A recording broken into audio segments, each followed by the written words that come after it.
The auctioneer's gavel cracked against the wooden podium with the finality of a death sentence. Sold to the gentleman in the brown coat for $42. Lin Hua pressed her back against the rough wooden wall of the auction house, her heart hammering as she watched the last of her traveling companions disappear through the crowd. 23 young women had arrived on the ship from Canton 3 months ago, and now she stood alone. The 24th and final lot of the day. The year was 1882, and the mining town of Copper Creek had drawn desperate men from across the American West. They came seeking gold, but what they found was loneliness that cut deeper than any pickaxe. The auction house had become their solution place where Chinese women, fleeing poverty and war, were matched with men who could provide protection and a new life in exchange for marriage. Last item of the day, gentlemen, the auctioneer announced, his voice carrying the weariness of a man who had sold too many lives. Miss Lanua Chang, age 19, skilled in cooking, sewing, and household management, starting bid at $20. Silence stretched across the room like a taut wire. Lin Hua lifted her chin, refusing to show the terror that clawed at her chest. She understood enough English to know what was happening, but not enough to defend herself. The men in the crowd shifted uncomfortably, their eyes avoiding hers. $20, the auctioneer repeated, his voice losing its practiced enthusiasm. Surely someone, she's cursed. Someone whispered from the back. Look at those eyes. To knowing for a woman. Lin Hua's jade green, eyes unusual for someone of her heritage, had always marked her as different. In China, the village elders had whispered about fox spirits and ancient magic. Here, in this dusty American town, the superstitions followed her across the ocean. The auctioneer's face reddened. Come now, gentlemen. She's healthy, young. $15, came a gravelly voice from the doorway. All heads turned toward the speaker. Cale Morrison stood silhouetted against the afternoon sun, his weathered hat casting shadows across a face that had seen too much sorrow. At 35, he was older than most of the prospective buyers, with silver threading through his dark hair and lines etched deep around his storm-gray eyes. 15 going once. The auctioneer said quickly, eager to close the failed sale. 16, called out Buck Crawley, the saloon owner known for his cruelty to the women in his employ. His yellow teeth gleamed in a predatory smile. Kel's jaw tightened. He'd come to town for supplies, not to participate in what he considered a barbaric practice. But something about the young woman's defiant stance, the way she held her head high despite her circumstances, stirred something in his chest that had been dormant since his wife's death 3 years ago. $50, Cale said quietly. The room erupted in murmurs. $50 was more than most men made in 2 months of hard labor. Buck's face twisted with rage. You're making a mistake, Morris. That one's got the devil in her. 50, going once. Going twice. The auctioneer's voice cracked with relief. Sold to Cale Morrison. As the crowd dispersed, Cale approached Lin Hua slowly, as if she were a wild animal that might bolt. She stood perfectly still, studying this stranger who had just purchased her future. His clothes were clean but worn, his hands calloused from honest work. Unlike the other men who had looked at her with hunger, his eyes held something else: respect, perhaps even understanding. Ma'am, he said, touching the brim of his hat. I'm Cale Morrison. I have a ranch about 10 miles south of here. He paused, searching for words. I want you to know that I didn't come here planning to buy anyone. But I couldn't let you go to Crawley. Lin Hua nodded once, her English limited but her instincts sharp. This man was different from the others. Whether that difference would mean salvation or simply a different kind of prison remained to be seen. Come, Cale said gently, extending his arm but not forcing her to take it. Let's get you away from here. As they walked toward his wagon, neither could have imagined that this awkward beginning would bloom into a love story that would reshape both their damaged hearts and challenge everything the small town of Copper Creek believed about race, redemption, and the true meaning of home.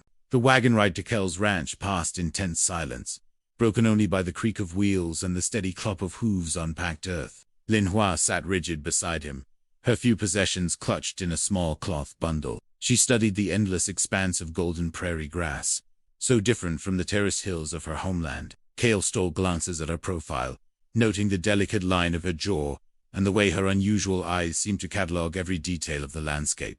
Are you hungry? He asked finally, his voice gentler than she'd expected. Little, she replied in careful English, the words shaped by an accent that made them sound like music. He reached into a saddlebag and withdrew a cloth-wrapped bundle. Biscuits, he said, offering her one. My neighbor's wife, Mrs. Callahan, makes them. She's Irish, Been teaching me some words in Chinese she learned from the railroad workers. Lin Hua accepted the biscuit with a small bow of her head. The gesture was so graceful, it made Kel's chest tighten unexpectedly. Thank you, she whispered. You don't have to thank me for food, he said, or for anything else. This isn't single quotes. T. ... He stopped, frustrated by his inability to explain that she was safe, that he wasn't like the other men at the auction. The Double M Ranch materialized as they crested a low hill, a modest 2-story farmhouse, surrounded by weathered barns and endless pastures dotted with cattle. Cale had built it with his own hands for his wife, Margaret, back when the future had seemed bright and full of promise. Home, he said simply, pulling the wagon to a stop beside the front porch. Lin Hua climbed down from the wagon with fluid grace, her eyes taking in the neat garden, the well-maintained buildings, the way the setting sun painted everything in shades of gold and amber.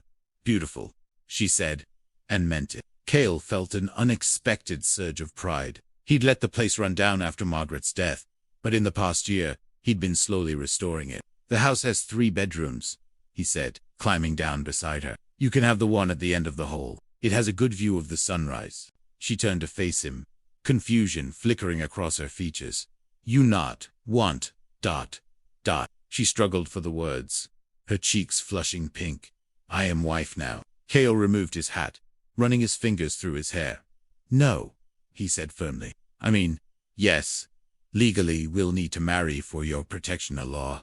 Here is complicated for Chinese women. I would never force you to be a wife in any way you don't choose to be.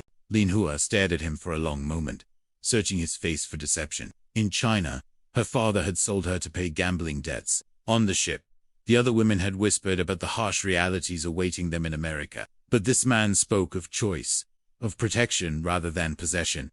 Why? She asked. Why you help me? Cale looked out over his land, where the cattle were settling for the night.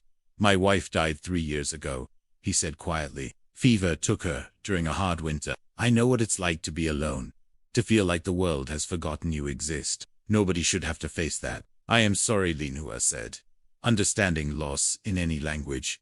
Come inside, Cale said. I'll show you around, and then I'll ride to town to get the preacher. We'll make this legal so you're protected, but that's all it has to be. The inside of the house was clean but sparse, with the hollow feeling of a place where laughter had died. Lin Hua followed him through rooms that held the ghost of a woman's touch-faded curtains, a rocking chair positioned just so, a kitchen that had once been the heart of a home.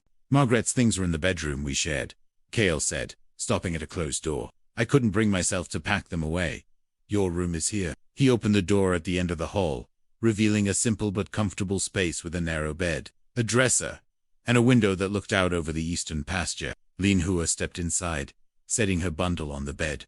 Is good, she said. Thank you, Cale Morrison. Just Cale, he said. And what should I call you? Lin Hua, she replied. It means lotus flower. Lin Hua, he repeated, pronouncing it carefully. It's a beautiful name. For the first time since he'd seen her on the auction block, she smiled, a small, tentative expression that transformed her face completely. My mother chose it. She'll say lotus grow in mud but become something beautiful. Something shifted in Kel's chest at those words. Perhaps they were both lotus flowers, he thought, growing in the mud of their circumstances, waiting to bloom. I'll leave you to settle in, he said. The preacher should be here within the hour. As he turned to go, Lin Hua called out softly. He paused in the doorway. Thank you, she said again, but this time the words carried a different weight. For choice. Cale nodded once and left her alone with her thoughts. Outside, the sun was setting over the Double M Ranch, painting the sky in brilliant shades of orange and pink. Neither Cale nor Lin Hua could have predicted that this awkward beginning would grow into something neither had dared hope for. Love that would challenge everything they thought they knew about second chances, and the courage required to open one's heart again. Preacher Davison arrived just as the last light of day painted the western horizon in shades of purple and gold. He was a thin man with kind eyes and a gentle manner, one of the few people in Copper Crete who didn't judge folks by the color of their skin or the circumstances that brought them together. Evening, Cale, he said, climbing down from his buggy. I came as soon as I got your message. Thank you for coming, preacher, Cale replied, helping him with his I know it's unusual circumstances. Love rarely follows conventional paths, Davison said with a knowing smile, though I suspect this is more about protection than passion. At least for now. Kel's jaw tightened slightly. The woman needs legal protection. That's enough reason for any ceremony. Indeed it is. The preacher agreed. Where is the bride? They found Lin Hua in the kitchen, where she had somehow managed to prepare a simple meal using the ingredients she'd found in Kel's sparse pantry. The smell of ginger and garlic filled the air, exotic and comforting at the same time. This is Preacher Davison, Kel said. He'll perform the ceremony. Lin Hua wiped her hands on a towel and bowed politely. Honor to meet you, she said carefully. The honor is mine, my dear, Davison replied, returning her bow with a small nod of his head. I understand you wish to marry this evening. For protection, Lin Hua said, glancing at Kale. Kale Morrison is good man. He helped me when others would not. Protection is a fine foundation for a marriage, the preacher said, though I've seen many unions that began with practical concerns blossom into something deeper. The ceremony itself was simple, conducted by lamplight in the front parlor. Kale had found a ring among Margaret's things, a simple gold band she'd worn on her right hand. He'd asked Lenoise's permission before offering it, and she'd accepted it with the solemnity of someone who understood the weight of the gesture. Do you, Kale Morrison, take Lin Hua Chang to be your lawfully wedded wife, to protect and care for her according to God's will? Davison asked. I do, Kale said, his voice steady and sure. And do you, Lin Hua Chang, take Kale Morrison to be your lawfully wedded husband, to stand beside him as his partner in whatever life may bring? Lin Hua looked directly into Kale's eyes as she answered, I do. Then by the power vested in me by the territory of Montana, I pronounce you husband and wife. Kale, you may kiss your bride. An awkward moment stretched between them. Kale cleared his throat. We can, that is, if you'd prefer, ... Lin Hua rose on her tiptoes and pressed a gentle kiss to his cheek. Thank you, she whispered, so quietly that only he could hear, for giving me new life. After the preacher left with promises to file the marriage certificate in town, Kale and Lin Hua found themselves alone in the kitchen, sharing the meal she'd prepared. The food was unlike anything he'd ever tasted, complex and flavorful, with a heat that built slowly on the tongue. It's delicious, he said, and meant it. Ginger chicken, she replied. My grandmother's recipe. She taught me to cook when I was small girl. Her expression grew distant. She'll say, food is language, when words not enough. Then this says something beautiful, Kale said. They ate in companionable silence, each lost in their own thoughts. The marriage certificate would protect Lin Hua from the worst of the territorial laws that discriminated against Chinese women, but it couldn't shield her from the prejudice and hatred that simmered beneath the surface of frontier life. Kale, she said finally, setting down her chopsticks. Tomorrow, what happened? Tomorrow, I'll show you the ranch, he said. The cattle, the horses, the land. It's your home now, Lin Hua. You can do with it what you will. And town, people there. Kel's expression darkened. Some of them won't be kind. There are those who believe Chinese people don't belong here, and others who think all arranged marriages are ... improper. But there are good people too. The Callahans, the Hendersons, Doc McAllister. They'll stand by us. Lin Hua nodded thoughtfully. In China, I was different too. My eyes, my mother's family, they say we had foreign blood somewhere, maybe from traders on Silk Road. Always outsider. Well, you're not an outsider here, Kale said firmly. This is your home now. Our home. Something in his tone made her look up sharply. For a moment, she saw past the careful politeness to the man beneath, lonely, grieving, but fundamentally decent. A man who had married a stranger to protect her, asking nothing in return. Kale Morrison, she said softly. You're a good man. Your wife. She was lucky woman. Pain flickered across his features. Margaret was the lucky one. She never had to live with the choices I made after she died. What choices? He stood abruptly, beginning to clear the dishes. Nothing that matters now. You should get some rest. Tomorrow will be a long day. But as they moved through the evening rituals of banking the fire and extinguishing the lamps, both felt the weight of unspoken possibilities. They were married now, bound by law, if not by love. What that would mean for their future remained to be seen. But tonight, for the first time in years, neither of them would fall asleep feeling completely alone. In her room, Lin Hua knelt by the window and looked out at the star-filled sky. Thank you, grandmother, she whispered in Chinese, for teaching me that sometimes the most beautiful flowers grow in the most unlikely places. Down the hall, Kale lay in his bed, staring at the ceiling. For the first time since Margaret's death, the house didn't feel like a tomb. It felt like it might, someday, become a home again. 3 weeks into their marriage, Lin Hua had transformed the Double M Ranch in ways both subtle and profound. The house now carried the scent of her cooking star anise and soy sauce.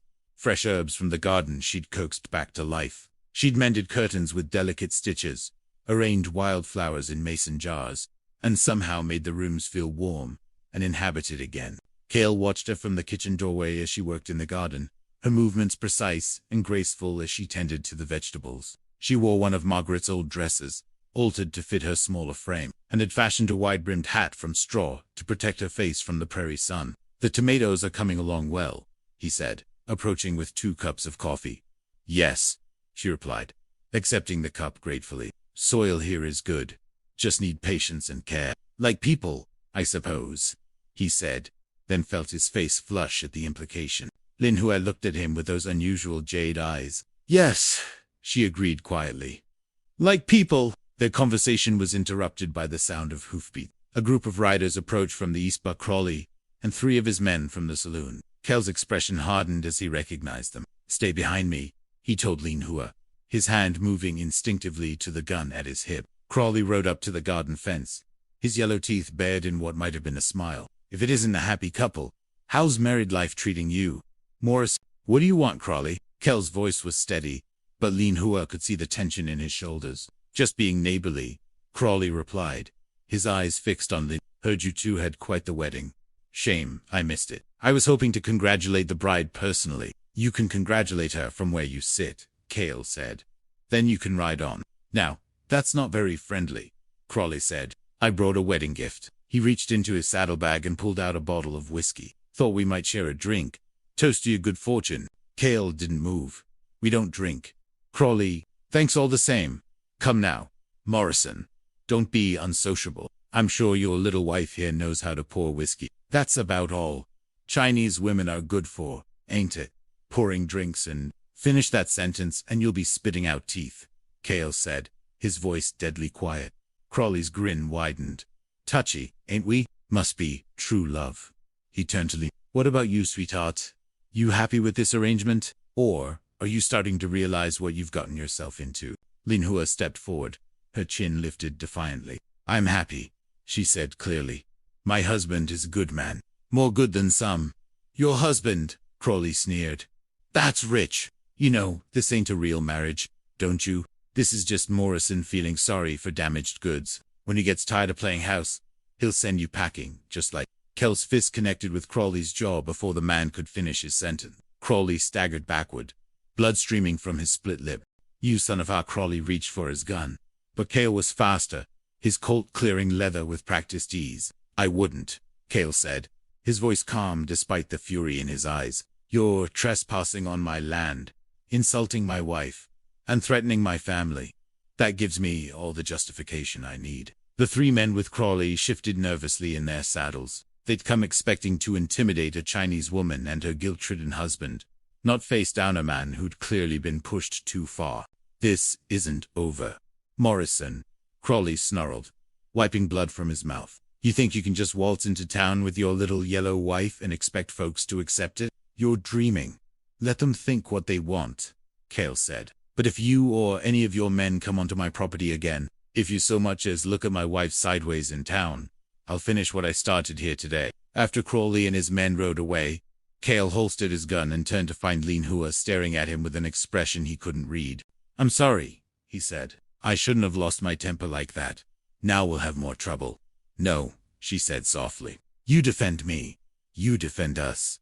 That is what husbands do." "Lin Hua," he began, but she stepped closer, reaching up to touch the bruised knuckles of his right hand. "In China, I learned that actions speak louder than words," she said. "Your actions today, they speak very loud." For a moment, they stood there in the garden, the afternoon sun warming their faces, both aware that something had shifted between them. The marriage that had begun as a practical arrangement was becoming something else, something deeper and more dangerous. "We should go inside," Kale said finally. "Check that my knuckles aren't broken." "Yes," she agreed, but neither of them moved immediately. "Kale, yes, thank you for fighting for me." He nodded once, then turned toward the house. But as they walked together, he couldn't shake the feeling that the real fight was just beginning, not against men like Crawley, but against the fear in his own heart that warned him not to care too much for this woman who had already begun to heal the empty spaces in his life. That night, as Lin Hua tended to his bruised knuckles with gentle hands and herb-scented salve, Cale found himself wondering when exactly he'd stopped thinking of her as a stranger he was helping, and started thinking of her as his wife. The letter arrived on a Tuesday morning in late September, carried by a rider who'd pushed his horse hard from the territorial capital. Cale recognized the official seal immediately. Lin Hua was in the kitchen, preparing dumplings for their lunch. When she heard Cale's sharp intake of breath from the front room, she wiped her hands on her apron and found him standing by the window. The letter crumpled in his fist. "What is wrong?" she asked, her English much improved after 2 months of daily conversation. "They're challenging the marriage," he said, his voice tight with controlled anger. Buck Crawley filed a petition with the territorial court. He claims the ceremony was invalid because he stopped, unable to finish the sentence. "Because I am Chinese," Lin Hua said quietly. "It wasn't a question." "The Chinese Exclusion Act," Kaylee explained, sinking into a chair. "It's complicated, but there are laws about marriage between Chinese citizens and and others. Crawley's claiming our marriage violates territorial statutes." Lin Hua moved to the window, looking out at the ranch they built together over the past weeks. The garden was thriving, the cattle were healthy, and the house had become a true home. The thought of losing it all made her chest tighten with a pain she hadn't expected. "What we do?" she asked.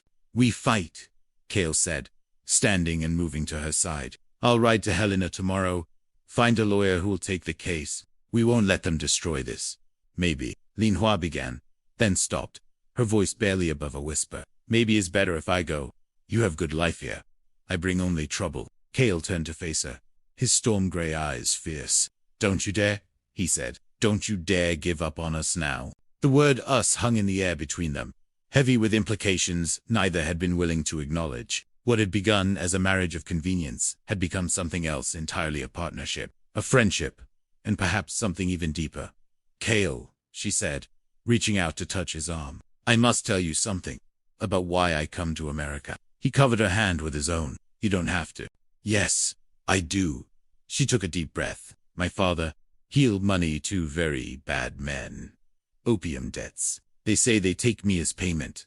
Sell me to places where women are not treated as people. My mother, she'll sell everything we have to buy passage on ship to America.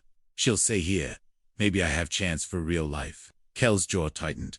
"What happened to her?" "She'll stay behind to face father's debts." Lin Hua's voice broke slightly.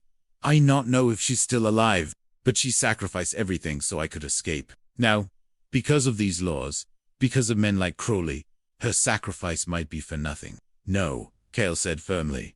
"It won't be for nothing. We'll find a way." That evening, as they shared dinner in the kitchen, Lin Hua asked the question that had been weighing on her mind. "Cale, why you really marry me?" "Truth now." He was quiet for a long moment, studying the grain of the wooden table. "When Margaret died," he said finally, "I thought my life was over. I went through the motions tending the cattle, working the land, but I was just existing.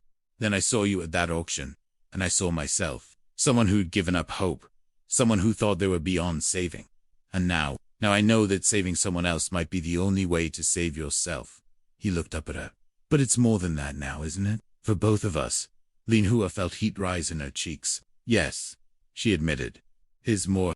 "I never thought I'd feel this way again," Cale said. "I thought Margaret was my only chance at love, and when she died, that part of my life was over. You made me remember what it feels like to have someone to care for, someone to protect, someone who sees the best in me, even when I can't see it myself." "In China," Lin Hua said softly, "we have saying, the best time to plant tree was 20 years ago. Second best time is now.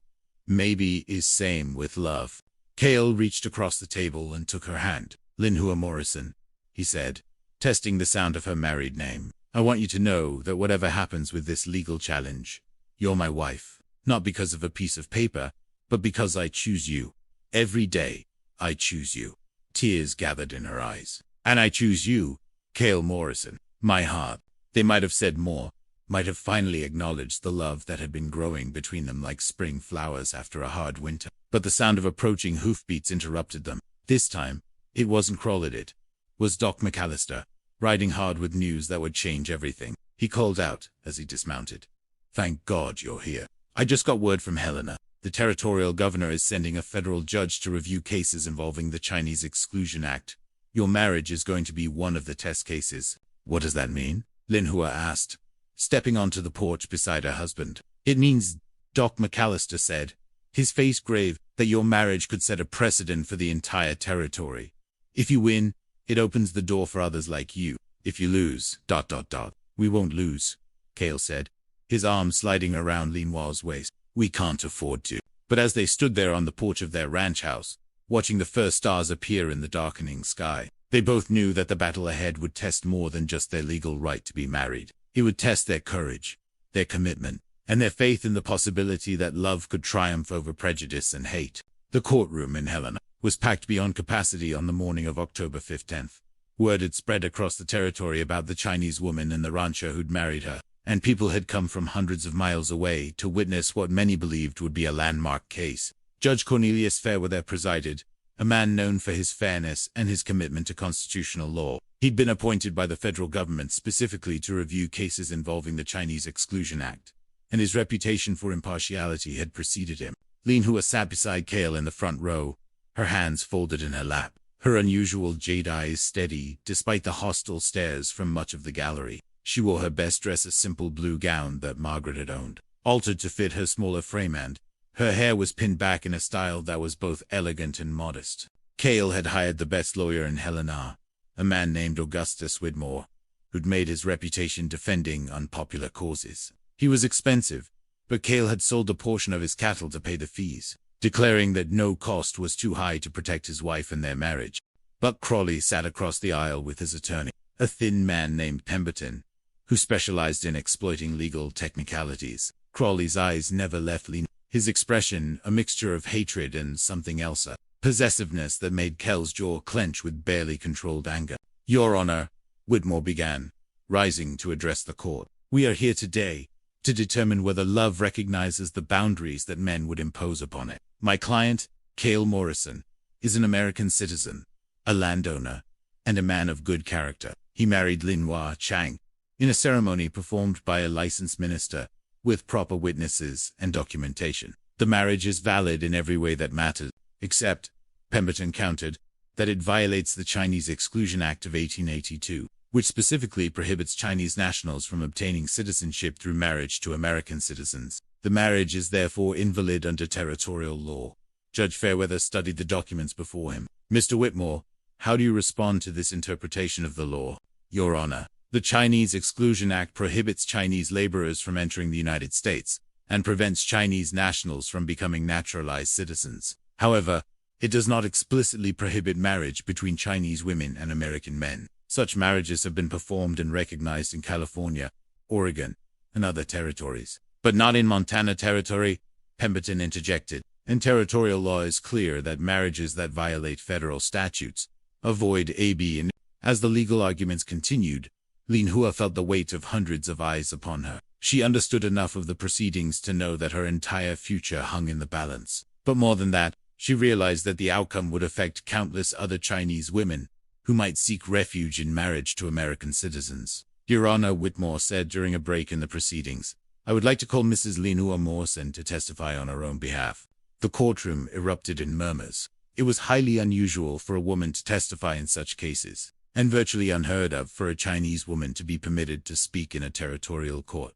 Objection, Pemberton shouted. The witness is not competent to testify. She's not a citizen, and her English is insufficient for legal proceedings.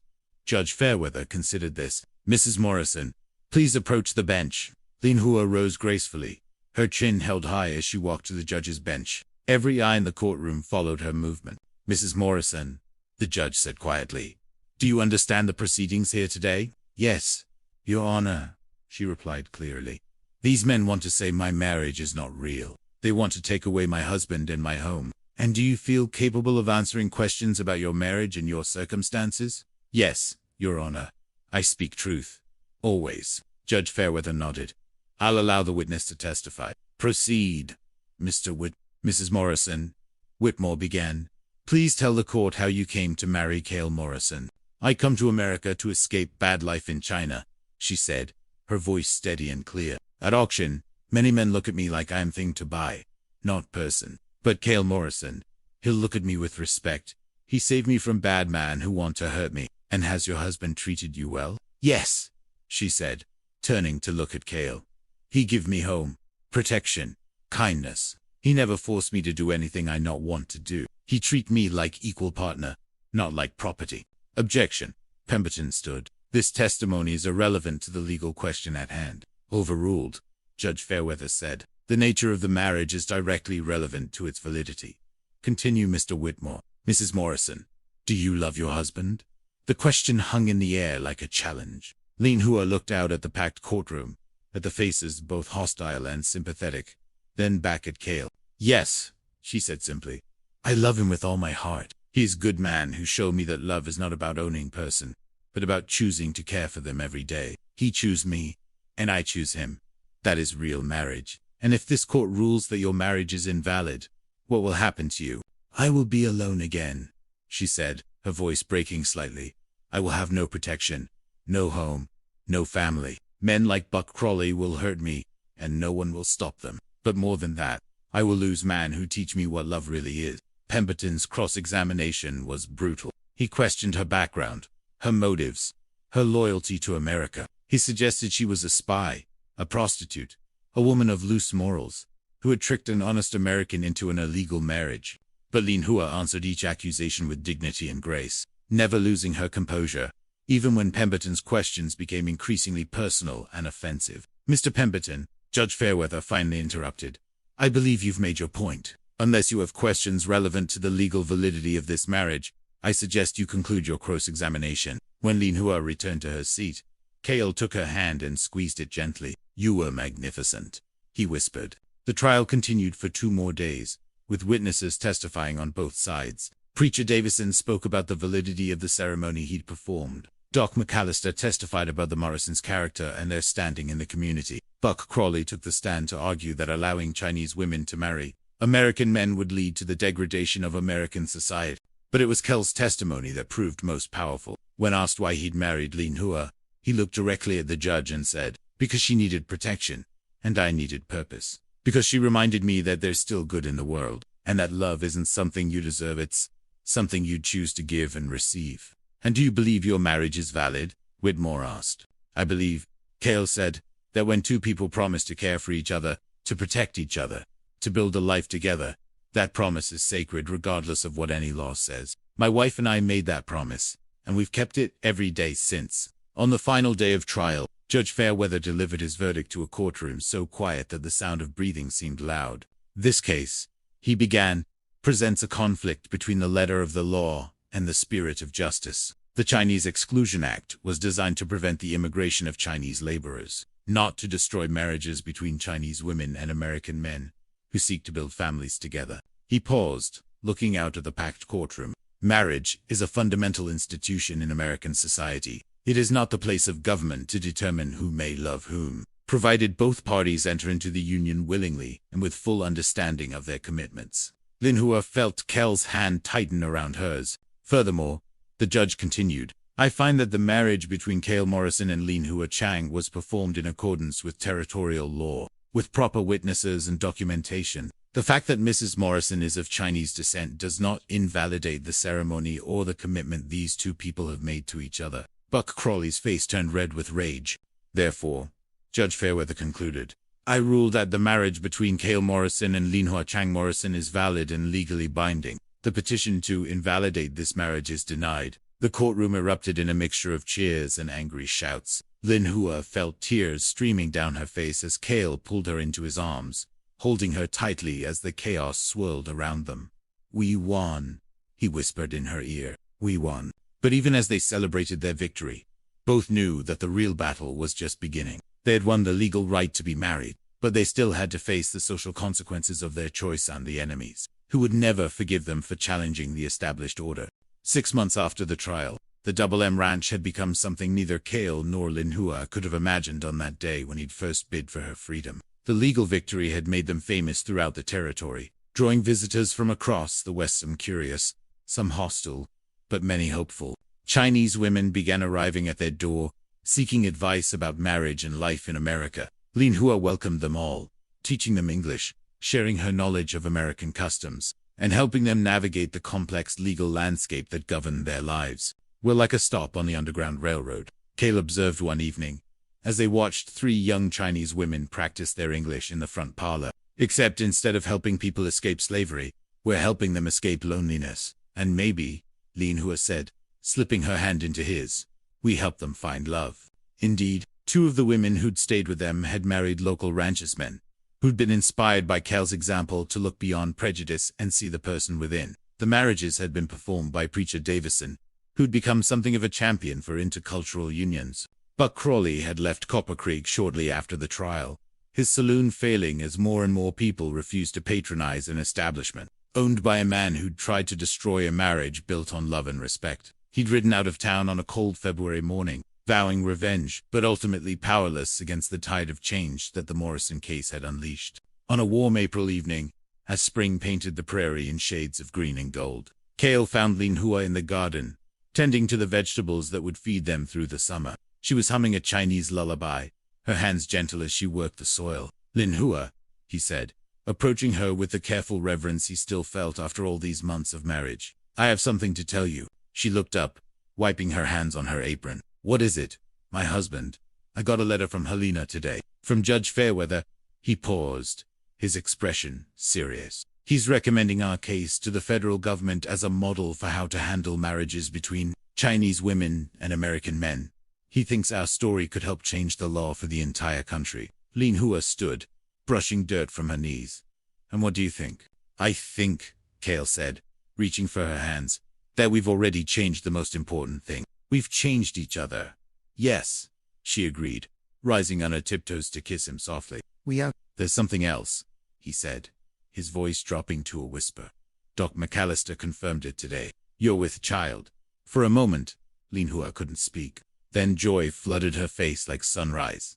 A baby, he confirmed, pulling her into his arms. Our baby. They held each other in the garden as the sun set over the mountains, both thinking of the long journey that had brought them to this moment. From the auction house where they'd first met to the courtroom, where they'd fought for their right to love each other, they'd traveled a road neither could have imagined.